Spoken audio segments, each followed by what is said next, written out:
Hello friends, मैं इंद्रजीत आपके अपने यूट्यूब चैनल एग्जाम द्वार में आप सभी का स्वागत करता हूं।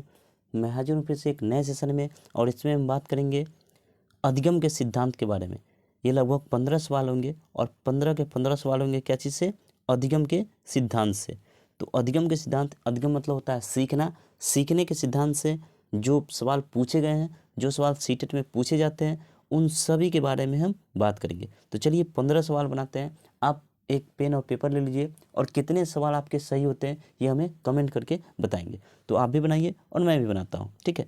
चलिए शुरू करते हैं अपना पहला प्रश्न के साथ। और हमारा पहला प्रश्न है, उससे पहले आप जो यहाँ देख सकते हैं टीचर्स अकेडमी, ये हमारा ऑफलाइन क्लास चलता है मुजफ्फरपुर बिहार के सरैया में, ठीक है। साथ ही ऑनलाइन क्लास एग्जाम द्वार के नाम से चलता है। आप दोनों क्लास में से कोई भी क्लास ज्वाइन कर सकते हैं। Teachers academy Saraiya offline class या एग्जाम द्वार ऑनलाइन में है तो यूट्यूब चैनल पे, तो उसको सब्सक्राइब जरूर कर ले। चलिए शुरू करते हैं अपने पहले प्रश्न के साथ। और हमारा पहला प्रश्न है, स्किनर द्वारा प्रतिपादित अधिगम सिद्धांत है। स्किनर ने कौन सा सिद्धांत दिया ये आपको बताना है। ऑप्शन है क्रिया प्रसूत अनुबंधन सिद्धांत, पर्यटन एवं भूल का सिद्धांत, शास्त्रीय अनुबंधन सिद्धांत या अंतर्दृष्टि अधिगम सिद्धांत। तो BF स्किनर साहब ने कौन सा सिद्धांत दिया था? तो उन्होंने दिया था ऑप्शन 1 यानी क्रिया प्रसूत अनुबंधन सिद्धांत। ये किसका है? ये BF स्किनर द्वारा प्रतिपादित किया गया है। ऑप्शन 1 BF स्किनर क्रिया प्रसूत अनुबंधन सिद्धांत, ठीक है। चलिए चलते हैं अगले प्रश्न की तरफ। और हमारा दूसरा प्रश्न है, अल्बर्ट बंडूरा, नाम सुनेंगे, अल्बर्ट बंडूरा द्वारा दिए गए अधिगम सिद्धांत को डैश से भी जाना जाता है। कौन से? अल्बर्ट बंडूरा ने कौन सा सिद्धांत दिया है? उनके सिद्धांत को कौन से नाम से जाना जाता है? ऑप्शन है मौखिक अधिगम सिद्धांत, चिन्ह अधिगम सिद्धांत, अवलोकनात्मक अधिगम सिद्धांत या अंतर्दृष्टि अधिगम सिद्धांत। तो अल्बर्ट बंडूरा, इनकी 1 साल पहले मृत्यु हो गई है, ठीक है। 1 साल पहले। मैं वीडियो के नीचे डिस्क्रिप्शन में लिंक दे दूंगा, उस वीडियो को भी आप देख सकते हैं। जब इनकी मृत्यु हुई थी मैंने उस पर भी एक वीडियो बनाया था, ठीक है। 1 साल पहले लगभग इनकी मृत्यु हुई है। चलिए फिलहाल प्रश्न है अल्बर्ट बंडूरा के प्रश्न से कि सीखने के सिद्धांत में इन्होंने कौन सा नाम दिया था। ऑप्शन मैंने पढ़ दिया, कौन सा नाम दिया था तो इनके बारे में बता दो। इनका सिद्धांत क्या था? इनका सिद्धांत था कि इन्होंने अपने प्रयोग में 2 क्या लिया था, एक निर्जीव गुड़िया और दूसरा में लिया था एक सजीव जोकर। इस पे इन्होंने प्रयोग किया था, ठीक है। तो उस प्रयोग को इन्होंने नाम दिया था क्या? इनका प्रयोग का नाम था अवलोकनात्मक अधिगम सिद्धांत। यानी कोई भी चीज़ हम सीखते हैं तो किसी दूसरे को देखकर उसके माध्यम से सीखते हैं, तो इन्होंने नाम दिया था क्या? अवलोकनात्मक अधिगम सिद्धांत। यानी ऑप्शन 3 इसका सही आंसर हो जाएगा। चलिए चलते हैं अगले प्रश्न की तरफ। अगला प्रश्न है हमारा, अगले प्रश्न की तरफ चलते हैं। अगला प्रश्न है, निम्नलिखित में से कौन सा SR अधिगम सिद्धांत से संबंधित नहीं है? SR stimulus response. स्टिमुलस मतलब उद्दीपक, उद्दीपक और रिस्पॉन्स मतलब अनुक्रिया, ठीक है। SR मतलब स्टिमुलस और रिस्पॉन्स, उद्दीपक अनुक्रिया अधिगम सिद्धांत से संबंधित नहीं है, ये बताना है। ऑप्शन है ब्रूनर का सिद्धांत, पावलोव का सिद्धांत, स्किनर का सिद्धांत या थॉर्नडाइक का सिद्धांत। तो किसका सिद्धांत है? तो इसका सही आंसर हो जाएगा ऑप्शन 1। ऑप्शन 1 ब्रूनर का सिद्धांत SR सिद्धांत से संबंधित नहीं है। बाकी पावलोव का सिद्धांत हो गया जिसमें उद्दीपक अनुक्रिया की बात की गई है, स्किनर का सिद्धांत हो गया, या फिर बात करें किसकी, थॉर्नडाइक की, तो उनको इन दोनों के सिद्धांत में SR अधिगम सिद्धांत संबंधित है, जबकि ब्रूनर के सिद्धांत में ऐसे कोई बात नहीं। तो ऑप्शन 1 इसका सही आंसर हो जाएगा, ठीक है। चलते हैं अगले प्रश्न की तरफ। और हमारा अगला प्रश्न है प्रश्न नंबर 4, ठीक है। देखते हैं प्रश्न क्या है। प्रश्न है, निम्नलिखित में से कौन सा अधिगम का एक मुख्य थॉर्नडाइक नियम है? ठीक है, अधिगम का एक मुख्य थॉर्नडाइक नियम है, ठीक है। ऑप्शन है उपयोग का नियम, अभ्यास का नियम, आत्मीकरण का नियम या मनोवृत्ति का नियम। देखिए कौन सा, थॉर्नडाइक ने सीखने का नियम दिया था। ये मैंने आपको कितनी बार बताया है, थॉर्नडाइक ने सीखने का नियम बताया है। इन्होंने सीखने के नियम में 2 नियम बताए हैं, ठीक है। पहला प्राथमिक या उसको मुख्य नियम कहते हैं, दूसरा गौण या द्वितीय नियम कहते हैं। प्राथमिक नियम में इन्होंने कितने नियम बताए? प्राथमिक नियम में 3 नियम बताए हैं, जबकि द्वितीय या गौण नियम में इन्होंने कितने, 5 नियम बताए हैं। चलिए यहाँ प्रश्न क्या पूछ रहा है, एक मुख्य थॉर्नडाइक नियम कौन सा है, यानी प्राथमिक नियम में जो मुख्य नियम है 3, उसमें से एक कौन सा है ये बताना है। उपयोग का नियम, अभ्यास का नियम, आत्मीकरण का नियम या मनोवृत्ति का नियम। तो सही आंसर क्या हो जाएगा, सही आंसर होगा इसका अभ्यास का नियम। मैंने आपको बताया क्या कि थॉर्नडाइक ने सीखने के नियम में 2 नियम बताए थे, एक मुख्य यानी इसको प्राथमिक नियम कहते हैं और दूसरा गौण जिसको द्वितीय नियम कहते हैं। मुख्य नियम मैंने 3 नियम बताया था और द्वितीय नियम में यानी गौण नियम में 5 नियम। मुख्य नियम में जो 3 नियम बताए थे उसमें था अभ्यास का नियम, तत्परता का नियम और प्रभाव का नियम, और उसी में से एक प्रश्न इस टाइप से आपको पूछा गया है। ठीक है, चलिए तो इसका सही आंसर क्या हो जाएगा, सही आंसर होगा दूसरा। चलिए चलते हैं अगले प्रश्न की तरफ, और हमारा अगला प्रश्न है प्रश्न नंबर 5। प्रश्न नंबर 5 है, देखते हैं प्रश्न नंबर 5 क्या है। तो प्रश्न नंबर 5 है, अंतर्दृष्टि अधिगम सिद्धांत परिणाम है, किसका परिणाम है, पुनर्बलन का, उद्दीपन अनुक्रिया का, या समग्राकृति प्रत्यक्षण का, या उद्दीपन सामान्यीकरण का। तो सही आंसर क्या हो जाएगा, इसका सही आंसर होगा ऑप्शन 3। ठीक है, ऑप्शन 3 इसका सही आंसर हो जाएगा, समग्राकृति प्रत्यक्षण का अंतर्दृष्टि अधिगम सिद्धांत। अंतर्दृष्टि का सिद्धांत किसने दिया था, अंतर्दृष्टि एवं सूझ का सिद्धांत जिसको नाम से जानते हैं, अंतर्दृष्टि का सिद्धांत किसने दिया था, ये दिया था कोहलर ने। ठीक है, ये दिया था किसने, कोहलर ने। कोहलर, कोफक्का और वर्दीमर, कोहलर, कोफक्का और वर्दीमर, ये तीनों जर्मनी के मनोवैज्ञानिक है और इनको गेस्टाल्टवादियों के नाम से जाना जाता है। ठीक है, इन्हें गेस्टाल्टवादियों के नाम से जाना जाता है, किसको, कोहलर, कोफक्का और वर्दीमर को। ठीक है, और इसका सही आंसर क्या आ जाएगा, ऑप्शन 3।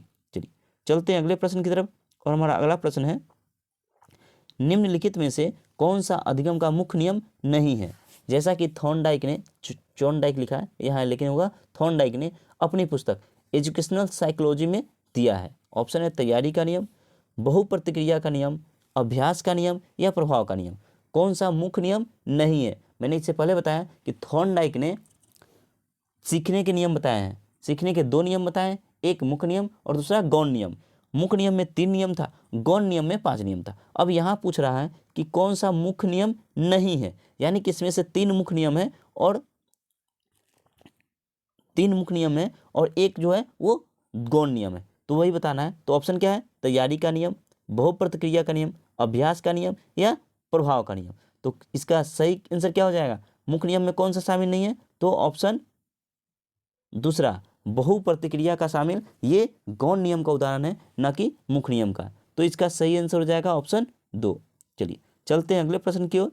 हमारा अगला प्रश्न है प्रश्न नंबर 7। अगला प्रश्न है प्रश्न नंबर 7। देखते हैं 7 क्या कर रहा है। 7 कर रहा है, वह अधिगम जो व्यवहार के प्रभाव का परिणाम होता है कहलाता है। ऑप्शन है क्रिया प्रसूत अनुबंधन, अनुक्रिया अनुबंधन, अनुकूलित अनुबंधन या सकारात्मक अनुबंधन। तो वह जो व्यवहार के प्रभाव का परिणाम है वो कहलाता है क्रिया प्रसूत अनुबंधन। ठीक है, ऑप्शन 1 इसका सही आंसर हो जाएगा। चलिए चलते हैं अगले प्रश्न की तरफ, और हमारा अगला प्रश्न है प्रश्न नंबर 8। सीखना आवश्यकता की पूर्ति की प्रक्रिया के द्वारा होता है, हल का यह कथन संबंधित है। किससे संबंधित है, हल यानी क्लार्क हल, CAL हल। ठीक है, क्लार्क हल यानी CAL हल। ठीक है, देखते क्या है, ऑप्शन है अधिगम के सूझ के सिद्धांत से, प्रबलन सिद्धांत से, संबंध प्रक्रिया सिद्धांत से या प्रत्यय एवं भूल के सिद्धांत से। तो इसका सही आंसर क्या हो जाएगा, सही आंसर हो जाएगा ऑप्शन 2 प्रबलन, प्रबलन नहीं पुनर्बलन है। ठीक है, पुनर्बलन, गलत मिसप्रिंट है। ठीक है, पुनर्बलन यानी देखिए आपको याद कैसे रखना है, पुनर्बलन सिद्धांत किसने दिया, तो ये दिया था क्लार्क हल ने यानी CL हल ने। कौन सा सिद्धांत, पुनर्बलन सिद्धांत। ठीक है, अब जहाँ बल लगेगा वहाँ क्या चलेगा, हल चलेगा, ऐसे याद रखना है। बल हम लगाते हैं, हाथ से बल लगाते हैं तो क्या चलता है, हल चलता है। हल चलते हुए आपने देखा होगा, तो उसी से याद रखना है, बल यानी हल, क्लार्क हल यानी पुनर्बलन। ठीक है, चलिए तो इसका सही आंसर क्या हो जाएगा, सही आंसर हो गया ऑप्शन 2। चलिए चलते हैं अगले प्रश्न की तरफ, और हमारा अगला प्रश्न है प्रश्न नंबर 9। प्रश्न क्या कर रहा है, तो प्रश्न है अभिक्रमित अधिगम निम्न में से किस पर आधारित है? ऑप्शन है क्षेत्र सिद्धांत, क्रिया प्रसूत अनुकूलन, गेस्टाल्ट अधिगम सिद्धांत या परंपरागत अनुबंधन। तो अभिक्रमित अनुदेशन सिद्धांत किसका है? यह क्रिया प्रेषित अनुबंधन सिद्धांत का, यानी ऑप्शन दूसरा। इसको कहते हैं अभिक्रमित अधिगम सिद्धांत के नाम से जाने जाते हैं। किसको? क्रिया प्रसूत अनुबंधन सिद्धांत को, यानी ऑप्शन 2 इसका सही आंसर हो जाएगा। चलिए अगला देखते हैं प्रश्न नंबर 10 को। थॉर्नडाइक द्वारा दिए गए अधिगम के 3 मुख्य नियमों में से निम्न में से कौन सा नियम नहीं है? 3 मुख्य नियम दिया था। पहला प्रभाव का नियम बिल्कुल दिया था, अभ्यास का नियम बिल्कुल दिया था और तत्परता का नियम बिल्कुल दिया था। पूछ रहा है कौन सा नियम नहीं है, तो सीधा सीधा आंसर हो जाएगा कौन सा? ऑप्शन दूसरा, संबंधित प्रत्यय के परिवर्तन का नियम। ये मुख्य नियम नहीं है। ये कौन सा है? ये गौण नियम है या द्वितीय नियम कह सकते हैं। मुख्य नियम कौन सा है? तो मुख्य नियम है प्रभाव का नियम, अभ्यास का नियम और तत्परता का नियम। तो इसका सही आंसर हो जाएगा ऑप्शन दूसरा। चूंकि नहीं वाला पूछ रहा है तो ऑप्शन 2 इसका सही आंसर हो जाएगा। चलिए चलते हैं अगले प्रश्न की तरफ। अगला प्रश्न है हमारा प्रश्न नंबर 11। देखते हैं। थॉर्नडाइक के अधिगम नियम है अभ्यास का नियम, तत्परता का नियम और प्रभाव का नियम। ये अभी हमने कितनी बार बता दिया? तो ऑप्शन 4 इसका सही आंसर हो जाएगा। मुख्य नियम कौन सा है थॉर्नडाइक का? ये सभी है, अभ्यास, तत्परता, प्रभाव। तो ऑप्शन 4 इसका सही आंसर हो जाएगा। चलिए अगला देखते हैं। अगला प्रश्न है प्रश्न नंबर हमारा 12। ठीक है।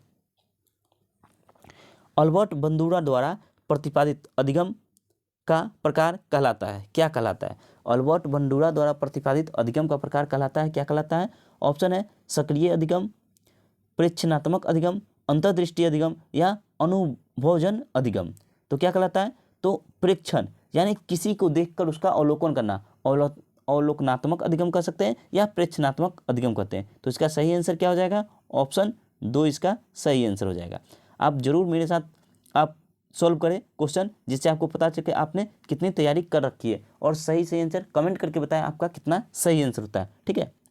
आप हमारे इस नंबर 96 50 11 48 15 इस नंबर पे व्हाट्सएप मैसेज करके EVS का कंटेंट और पेडागोजी का पूरा नोट्स मंगा सकते हैं। ठीक है।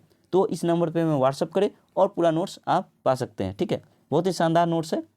चलिए चलते हैं अगले प्रश्न की तरफ। और हमारा अगला प्रश्न है प्रश्न नंबर 13।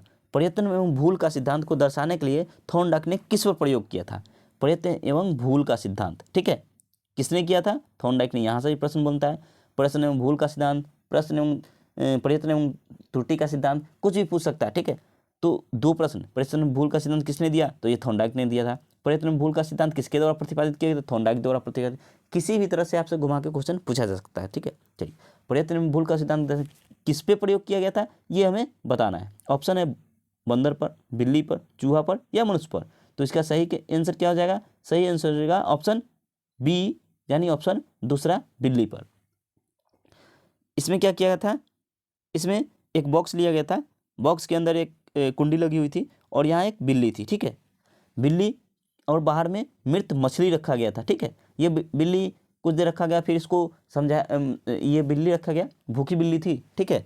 उसको कुछ देर ये घूमी, फिर अचानक से इसके लेवर पर और इसका गेट खुलता है और इसको बिल्ली को क्या मृत मछली मिलती। यही इन्होंने सिद्धांत प्रतिपादित किया, प्रयत्न एवं भूल। यानी इन्होंने कहा कि बिल्ली ने जितना ज़्यादा और प्रयास किया उतना ज़्यादा पर गलती कम किया और बहुत ही कम टाइम में बिल्ली ने मछली को पा लिया। यही कहते हैं कि प्रयत्न एवं भूल, जितना प्रयत्न करेंगे गलती कम करेंगे और एक्यूरेसी ज़्यादा होगी। चलिए, यही इन्होंने समझाने की कोशिश की है।